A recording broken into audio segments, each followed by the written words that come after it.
Hi everybody. So I'm about to upload another playlist of adoption stories.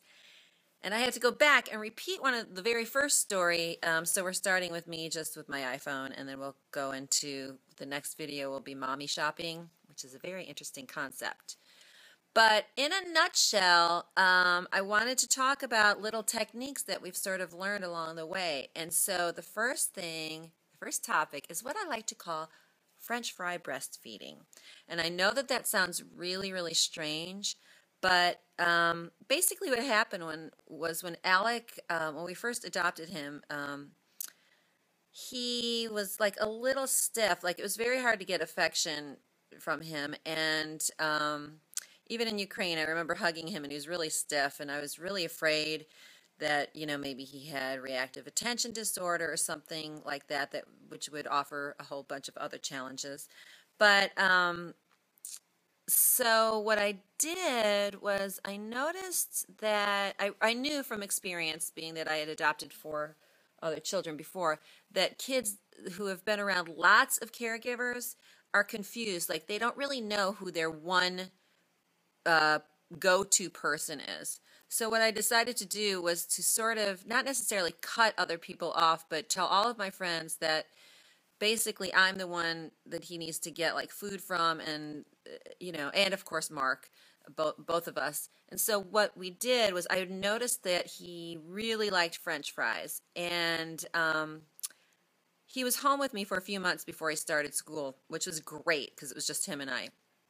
So I call this French fry breastfeeding because every day, basically, we would talk about French fries, and it was our thing for me to get him French fries and feed him the French fries from McDonald's.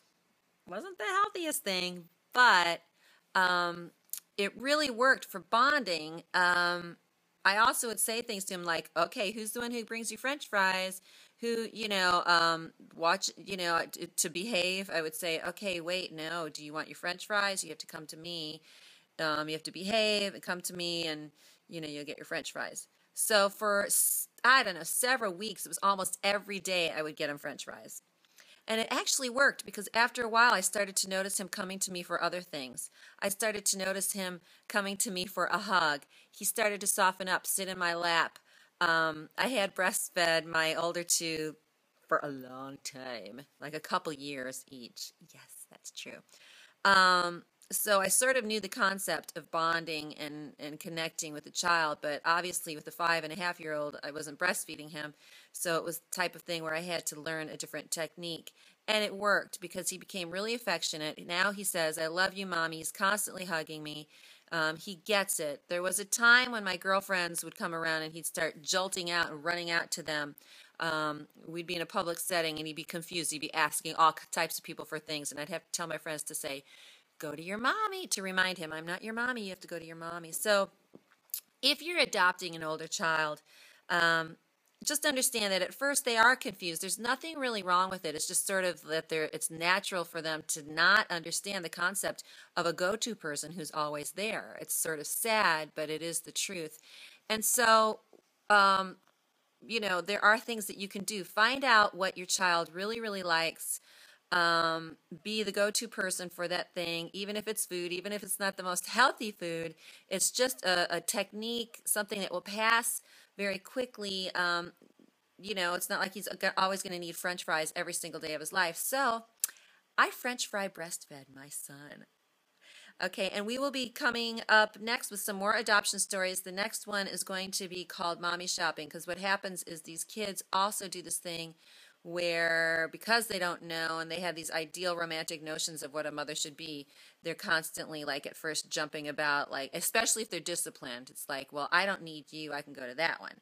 So you have to sort of teach them, again, who the mommy is. So, all right, subscribe to YouParent for some crazy, watch all of our crazy videos with our family, but also for some more informative videos like this and just some stories of what had happened along the way. This will be on a playlist, so there'll be more videos like this right after it. Thanks.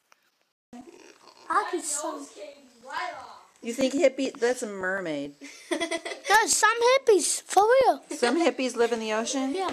They may live on the beach, right? California?